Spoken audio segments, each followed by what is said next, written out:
Attention, students of ICSE Class 9 and 10 and Intermediate First Year.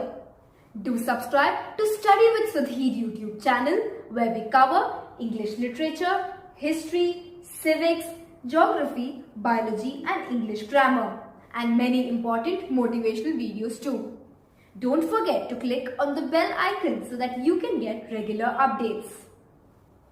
Hello and welcome to Study with Sudhir, your digital classroom. We are going to be now doing part 2 of the chapter on water resources that's part of the ICSE Class 10 syllabus in geography. In part 1, as you would have seen, I hope you have seen, we covered the primitive methods of irrigation that included the inundation canals, the tanks as well as the wells. Okay, now we come to the modern methods की आधुनिक किस तरह के methods को अपनाया जाता है ताकि पानी की वेस्टेज बिल्कुल कम हो और एक तरह से पानी के हर ड्रॉप का इस्तेमाल किया जाए खास तौर पे कृषि के लिए. So that is what is important. We also read about how irrigation is so important for agriculture.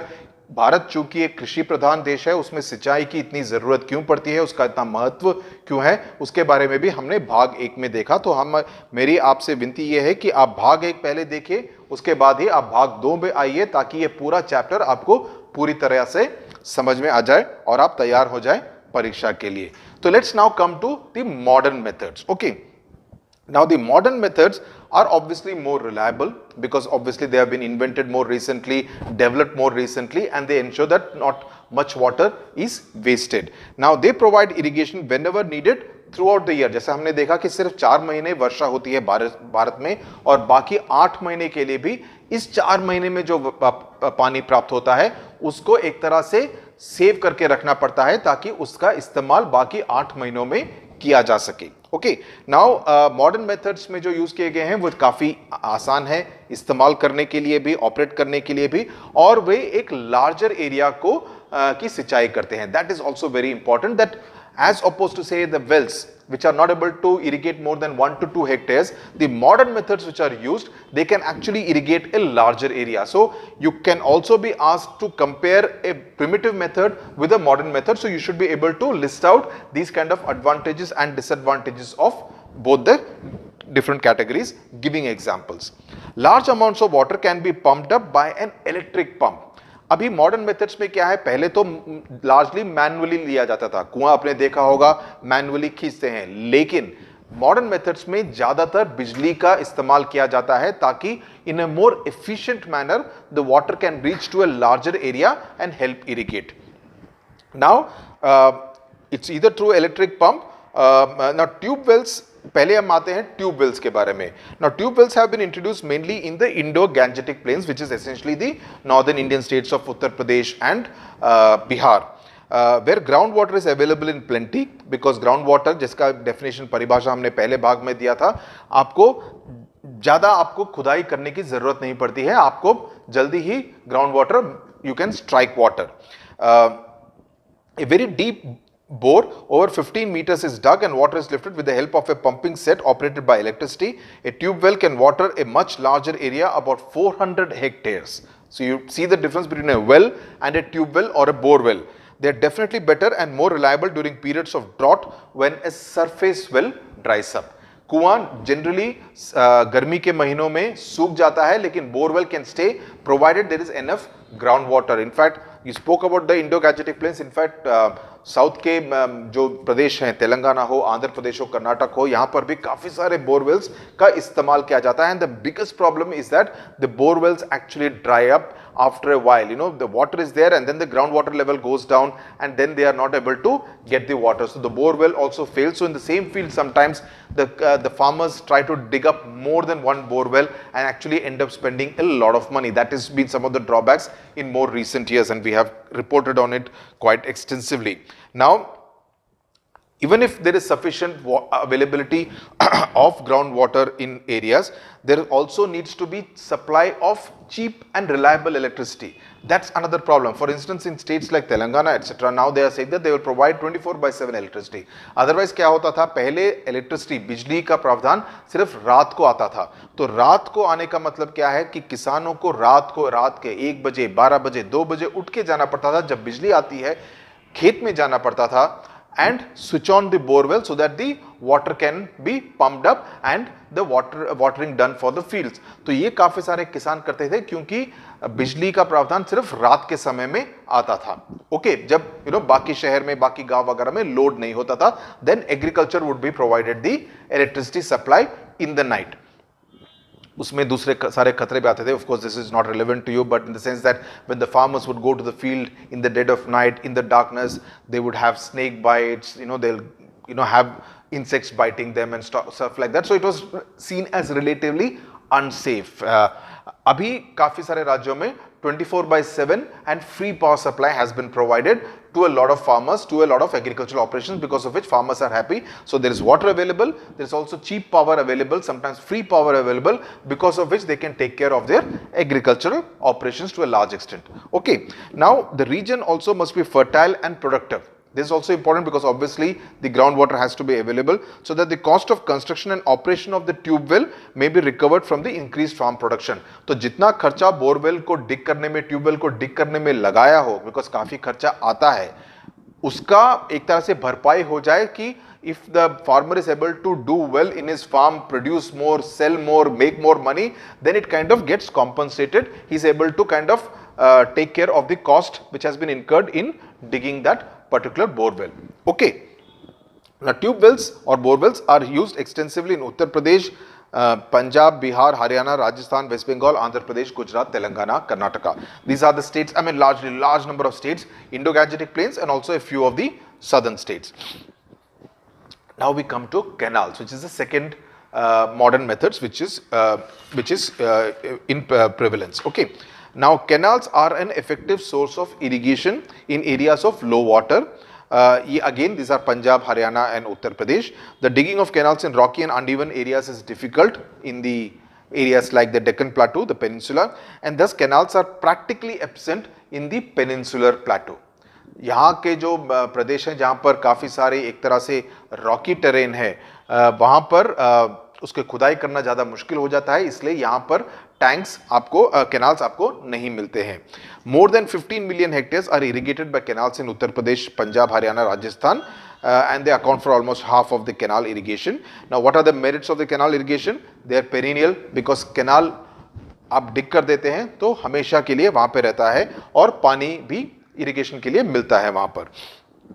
दूसरा एडवांटेज है कि canal water is also rich in sediments, right, because पानी उसमें जब आएगा, जो नदियों का पानी उस कैनाल्स में आएगा, because it's dug in such a way that the river water will actually flow into this canals and stay there, right. It's slightly different from the flood water kind of an arrangement which is part of the primitive methods. तो canal water will also bring with it, will also carry the river water which is rich in sediments, lot of minerals. So in that sense the quality of water is considered very good as far as the canals is concerned. Okay, और इसको जब इस पानी का जब इस्तेमाल कृषि के लिए यूज होता है तो ये सारे जो सेडिमेंट्स, मिनरल्स वगैरह हैं जो खेत में जाते हैं, they actually help in the growth of the crops.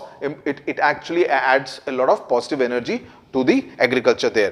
And though the initial costs are high, because obviously canal को dig करने के लिए काफ़ी खर्चा आता है, सरकार को लगाना पड़ता है, तो उसके लिए उसके चलते या प्राइवेट में कोई अमीर किसान हो वो करते हैं, तो initial cost is quite high, but overall देखा जाए तो उसका फायदा होता है, and it kind of gets compensated over a period of time, because initial खर्चा expenditure is quite a lot compare to the, और उसको रिकवर करने में काफी टाइम लगेगा. तो these are the advantages of canal irrigation. What are the disadvantages of canal irrigation? Now, unless canals are lined, the canal water seeps into the soil. तो इसमें आता है quality of construction. किस तरह का जो construction का जो किस तरह की quality है, कि कहीं खराब सीमेंट यूज किया हो, inferior quality construction हुआ हो, तो उसके चलते क्या होगा, वो पूरा पानी एक तरह से सीप करते करते खेतों में चला जाएगा, तो that canal will not carry much water, और उससे क्या होगा, बाकी जगहों पे वाटर लॉगिंग होने शुरू हो जाएगी. तो जो बेसिक पर्पस था the water should stay in the canal, उसके बजाय दूसरी जगह पे जाके वाटर लॉगिंग होगी. तो the quality of construction is very important. इसलिए बोला जाता है कि एक तरह से पूरी तरह से लाइन किया जाए. ओके, पूरी तरह से लाइन किया जाए तो इस तरह के जो canals we have, in fact I shot this in Karnataka, where there are these canals and good quality canals which kind of ensure that when the water comes as a result of from the rivers, they are able to be stored in them for a longer period of time, and that can be used later for agricultural operations. Large areas of Punjab, Haryana and Uttar Pradesh suffer from the problem of ray or salt in the upper layers of the soil and makes large areas unfit for cultivation. तो इस तरह के जो नमक आता है, that kind of is negative for the agricultural operations, and especially this is found in the northern areas, northern states. Marshy areas near canals become breeding grounds for mosquitoes, resulting in widespread malaria.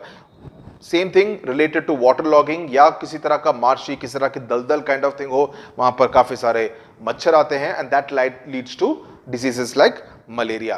Now the more efficient ways which has been found, and this has largely been borrowed from countries like Israel, जहां पर पानी की काफी कमी है, काफी किल्लत है, and they have discovered this way of sprinkler and drip irrigation, जहां की हर बूंद का इस्तेमाल किया जाए in a proper way for irrigation. Okay, so we will first look at sprinkler irrigation. Now sprinkler irrigation, it consists of pipelines, spray guns and spray nozzles. So sprinkler is like, you would have seen it kind like this, and there is something called a spray gun. So tuck, tuck, tuck, tuck, it will keep going. So the water will keep going in a 360-degree manner. So there will be one thing in the middle, and the water, and then there will be something what is called a gun. So every time it cuts the water, it will move by another 40 degrees, then it will keep going by another 40-45 degrees, and it will keep going so that the area 360 degrees around that sprinkler will actually get watered. Okay, and every drop will actually contribute to the agricultural operations out there. Understood? So what you need out here is the pipelines to go to that sprinkler, then you need the spray gun, and then you also need the nozzles with which the water can be sprayed. Okay, now the gun will rotate as a circle by using the power of spraying water, and water is less as compared to surface irrigation, because जब हम पानी को बहने देते हैं खेत के अंदर तो काफी सारा पानी जाता है, whereas this kind of the water that every bit of the field receives will be less, but it will be seen as a more efficient way of providing water. Now this may not be ideal, and in fact this is not ideal for crops such as sugarcane and paddy, which needs large amounts of water, as I explained in part 1. भाग 1 में मैंने आपको बताया कि paddy को और गन्ने के जो खेत हैं उसको काफी सारे पानी की जरूरत पड़ती है, तो इसके लिए surface sprinkler irrigation may not be convenient, may not be appropriate, but sprinkler irrigation is absolutely ideal for say horticultural crops, for other crops which don't need that kind of water as compared to sugarcane and paddy. Okay. And this is ideal for states such as Rajasthan, where the rainfall is less, the irrigation facilities may or may not be well developed, there is unavailability of water. So in states like Rajasthan especially, where the annual rainfall is just about 25 centimeter, in that cases sprinkler irrigation is very, very convenient. Now sometimes it happens, and this is seen as a disadvantage of sprinkler irrigation, that spraying water all over the field may cause the spread of some plant diseases also, and also increase the incidence of pests. That is seen as one of the disadvantages of sprinkler irrigation. So the advantage of course is that it does not involve the loss of any water. पानी की बेकार में इसको जाहिर नहीं जाने देते, seepage नहीं होता है because water is supplied through pipes, and no water is lost due to evaporation because it's not exposed to the sun. And so there is minimum wastage, and this is practiced mainly in arid and semi-arid areas. Rajasthan or Haryana का मैंने example दिया. Sometimes even in hilly areas. So depends on the topography of the region, but it's essentially new. But काफी सारे greenhouses में वगैरह में होता है. दूसरा एक और है, which is the drip irrigation, which in fact is used a lot in greenhouses, which is very controlled way of providing a particular temperature to the plants, और ये फ्लोरिकल्चर में काफ़ी इस्तेमाल किया जाता है. रोसेस को, क्रिसैंथेमम्स को, लिलीज को, डिफरेंट काइंड्स ऑफ फ्लावर्स को ग्रो करने के लिए तमिलनाडु में floriculture is a lot, south Andhra Pradesh में, कर्नाटका में.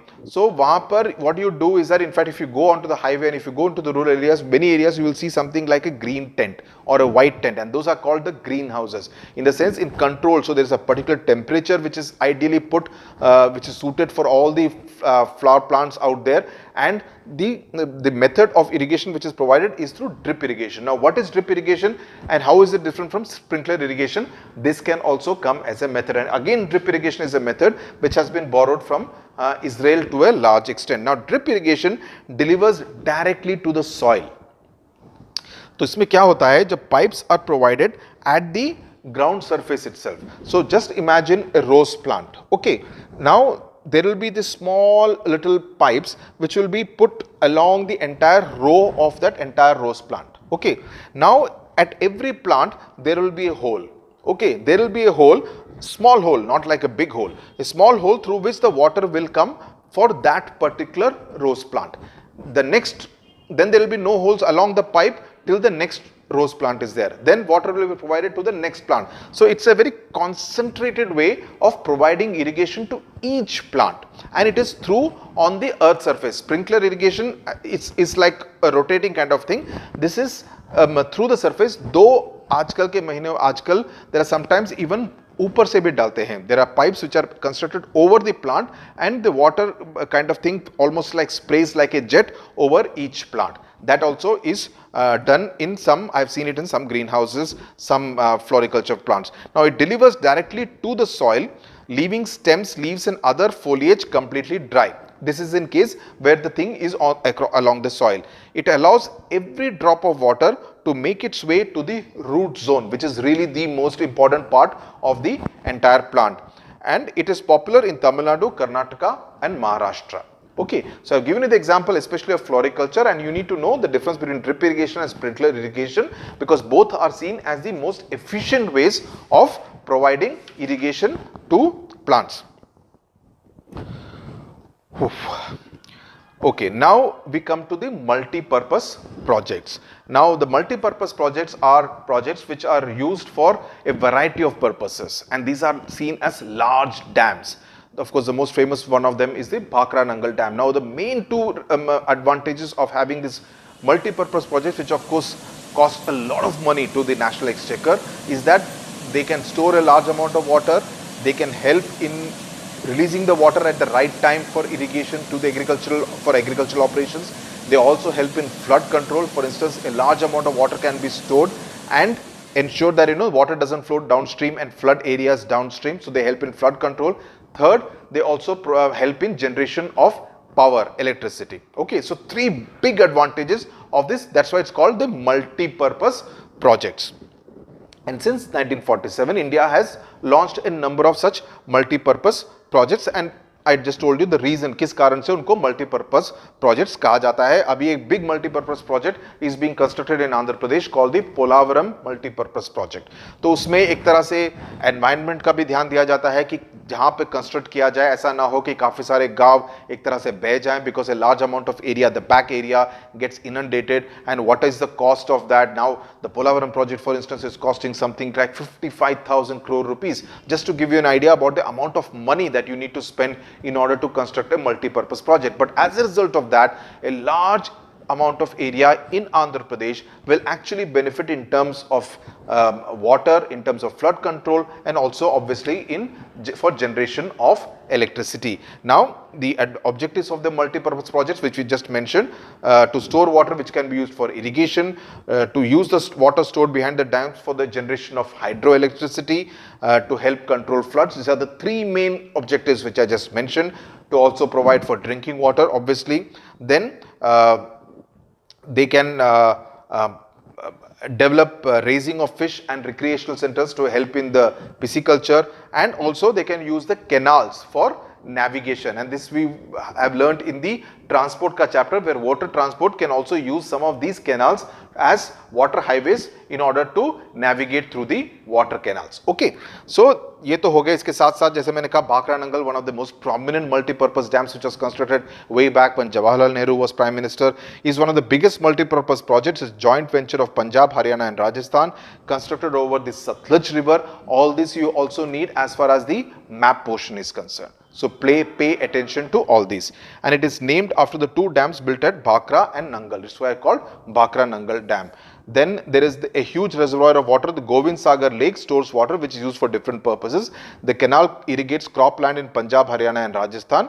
The main crops are wheat, cotton, sugarcane, pulses and oilseed. So the others are not required, they are not as part of thing. You need to know about the Hirakud Dam, which is in Orissa, and it has been constructed over the Mahanadi river, again for the controlling of the floods in the catchment area, and also they help distribute water and help the growth of crops, essentially agricultural operations.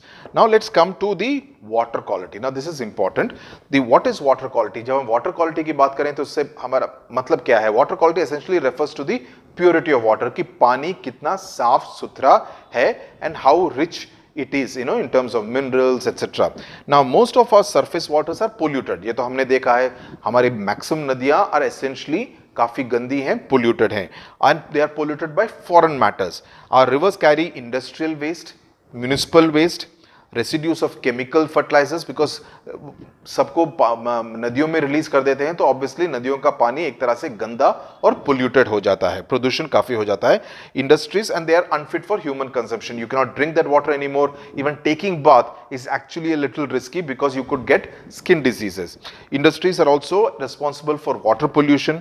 The indiscriminate use of chemical fertilisers, pesticides, insecticides जो कि कृषि के लिए use किए जाते हैं, उससे भी काफी सारा ग्राउंड वाटर पोल्यूशन हुआ है. क्योंकि अगर ज्यादा पेस्टिसाइड्स और इंसेक्टिसाइड्स और फर्टिलाइजर्स का इस्तेमाल करें कृषि के लिए तो gradually all that mixed with the water also seeps into the ground water. Now same ground water also is going into your well. So over a period of time the ground water is what is getting contaminated. आप समझे, हम we are trying to use insecticides to kill the insects, pesticides to kill the pest, fertilizers to improve the productivity, but all these are essentially at the end of the day chemicals. ये सब chemicals हैं और ये सब chemicals जब पानी के साथ मिलकर मिलावट होने के बाद भूमि के अंदर जाते हैं तो एक तरह से जो पूरा ground water है that also over a period of time gets contaminated. So all this is also leading to groundwater pollution. Okay, now जहां तक नदियों का सवाल है, Ganga is polluted. There is a Namami Gange programme which has been launched by the government of India. Not exactly very successful because there is a humongous amount of work that needs to be done. Yamuna has been identified as one of the most polluted rivers in the country which flows from Delhi through Agra. Groundwater is also polluted by toxic metals, fluoride and nitrates at different parts of the country, which is essentially through the industrial sewage which flows into these rivers. Okay, now hum aate hain the last part, which is about what you and I can do as citizens, are expected to do as citizens, and that is to do with the rainwater harvesting. Rainwater harvesting is not the responsibility only of the farmers in order to save the water which they can use for agricultural operations.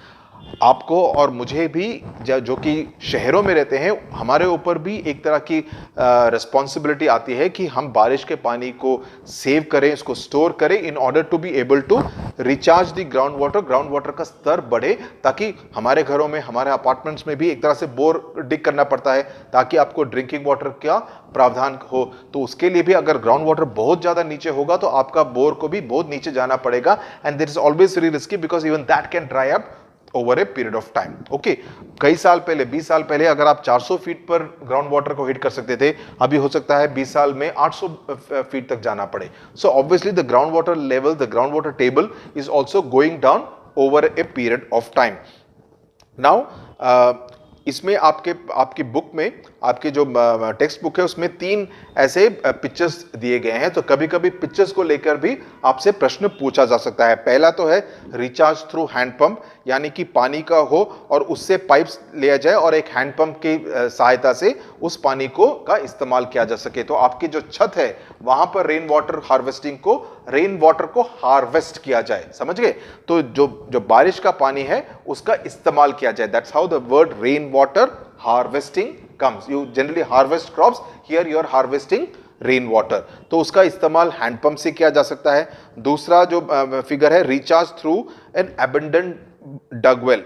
तो अगर आपके घर के पास एक कुआं है तो बाहर ऊपर से जो पानी आता है, that through a pipe you can link it to the well. Okay, तो वो पानी आपके कुएं के अंदर जाए तो obviously the कुएं का पानी also will go up so that the बारिश का पानी does not get wasted. It gets harvested on the top of your house on the terrace, and then that water is used to go into the well, and from the well you can use it for drinking operations or any other purpose, gardening, drinking, whatever be the purpose.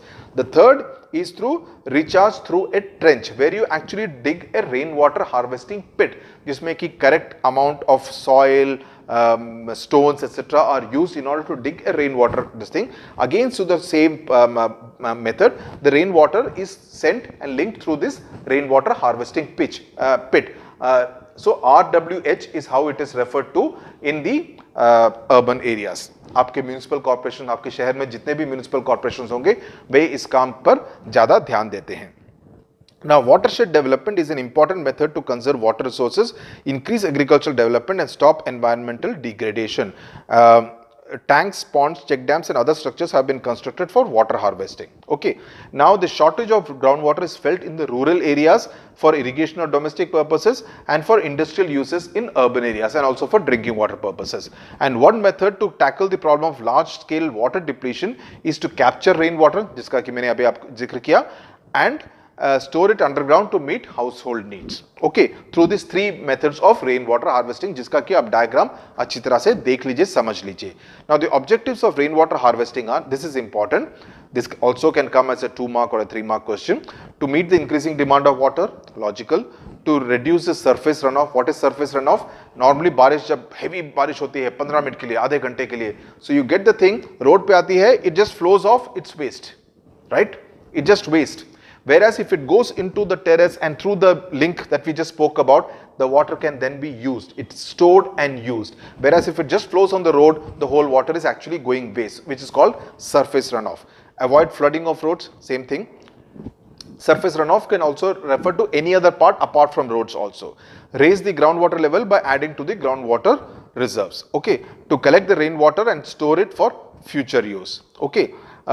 Improve the quality of groundwater, reduce soil erosion, supplement household requirement of water. So rainwater harvesting is not something new to India. It has been around for the last at least 15 years or so. Now, it has been there for since many years, but since the shortage of water is becoming such a large problem, conservation consciousness has to be promoted on a war footing. Doesn't happen to the extent it should happen, but yes, as responsible citizens, all of us need to look at it very, very carefully and with a lot of focus. So this is largely the portion as far as the water resources chapter is concerned. I'm just looking at some of the questions which have come in previous question papers. 2 states, this came in ICSE 2018, it says, names 2 states where rooftop water harvesting is most common, and the states mentioned are Rajasthan and Meghalaya. Okay, rooftop water harvesting. Meghalaya and Rajasthan. So just remember this has come in ICSE 2018 is what this book says.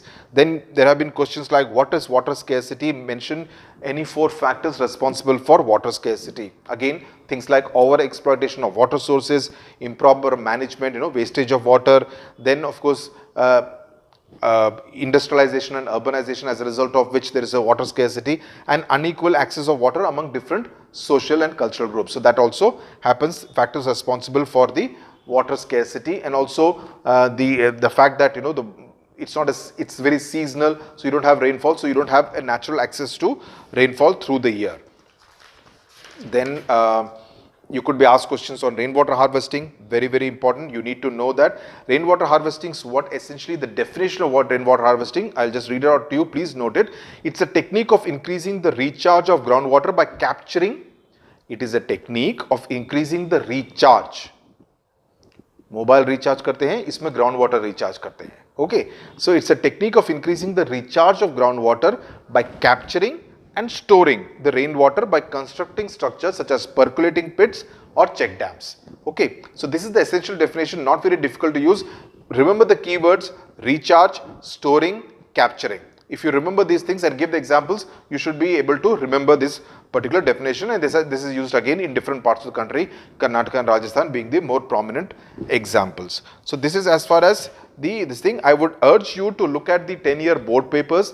10-year board papers में जिस तरह के questions आते हैं, mostly they are repeated. So if you are able to answer all the questions pertaining to water resources ka chapter in the last 10 years ka board papers, also look at your pre-board papers, you will be more than comfortable as far as the water resources chapter is concerned. Okay, so I hope Sangeeta Devi, you in particular are happy now that the water resources chapter has been taken care of. Thank you very much for watching.